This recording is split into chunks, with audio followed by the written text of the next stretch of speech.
Bangis nito par. Ganito pala yung sinisig ng mga magbabartender. Ayun no. Lupit oh. Lagyan ni sir ng yan, tapos lalagyan niya ni sir ng Sprite. Bangis par. Halo-halo na. Talaga naman talaga ay mga classmate ko par oh. Yan, tuwan-tuwa yung mga classmate ko. Dito naman mga par, ay nilagyan ng prop ko ng parang food coloring, ganun. Lupit niyan par, ay kulay blue. Medyo matapang. No? Another set na naman to mga par. Talagang talaga pag-uwi. Ayan, nilagyan ng lemon, yung pinigan lemon. Lupit ng lasa nito lumalabas sa ilong. Ayan, nilagyan ng coke. Yung parang may kape. Lupit talaga niyan. Talagang hilong-hilo talaga pag pagkatapos. Pero enjoy naman yan mga par. Mga klase ko nga, tuwan-tuwa oh. Tiga mo. Tuwan-tuwa yung mga yan oh. Bang bang. Ayan na, punta sa luin. Siyempre, titikman naman natin. Dito naman par, sabay-sabay kaming uminom ng mga klasiko. Shoutout kay Tol Ronan, Tol. Sorry Tol mo, tatampo pa siya, nakatalikod alam mo talaga. Ayan guys, dito nagtry tayong magtimpla. Syempre magpapaturo tayo sa magaling nating prop. At yung binubuksan ko, hindi ko kasi alam kung yan pero parang natapang ng amoy. Nilagyan ko siya ng konti. Tapos ayan, syempre kahit pangiti-ngiti na ako kunyari, pero kinakabahan ako dyan par. Kasi wala tayong alam Tapos ayan, pinalagyan ni sir ng kulay green. Hindi ko alam kung yan. Pero ang lupit niyan para.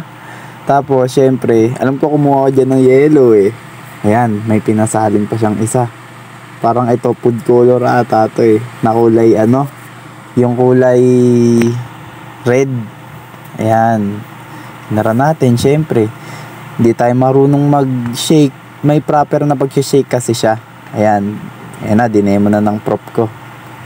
Unang kalog, ganun. Kala mo talaga marunong mga kalog-kalog po. Ayan, ganyan yung tawang pagkakalog. Galing ng prop ko, basic na basic. Ayan, kalog-kalog. Mali naman yung ginagawa. Ayan, ulit. Gayahin natin yung prop ko par. Ayan, ganun daw yung hawa. Kailangan hindi matigas. Yun, sakto lang. Yun, habang inaalog ko. Ayan, tama na ata ako dyan. Ayan, yun sakto lang. Yung may wave. Yun, ganun. Ganun pala yun par. Mga ganyan-ganyan ka pa man James. Lupit mo dyan man. Ay no. Masaya-sayo ka pa. Angas ng kalog par. Diba? Ganyan lang ka-basic pala yan. Pero usually nakakangawit siya pag baguhan ka pa lang. Pero pag syempre kapag matagal ka na, basic na sa yan. Yan, kalog-kalog, nakakangawit. Pero alam kong worth it naman yan par. Masarap yung timpla ko. Yan, binuksan natin, chinik natin kung okay na. Syempre, sasara natin yan kasi hindi pa okay. May mga yelo pang nakalagay. Yan, gagawin natin. Shake ulit natin. And, binilsan ko. Yan. Enjoy na enjoy siya. Kala mo talaga. Enjoy na enjoy man. Yan, okay na siya par. Kaya isasalin na natin siya sa baso. Pero sabi ng prop ko, alugin ko pa daw kasi hindi pa daw okay. Kaya nagkalog-kalog na naman ng person hanggang sa matunaw ang yelo. Yan, ngawit na siya dyan par. Pero goods lang, worth it naman. Kulay pink par. Sarap tamis.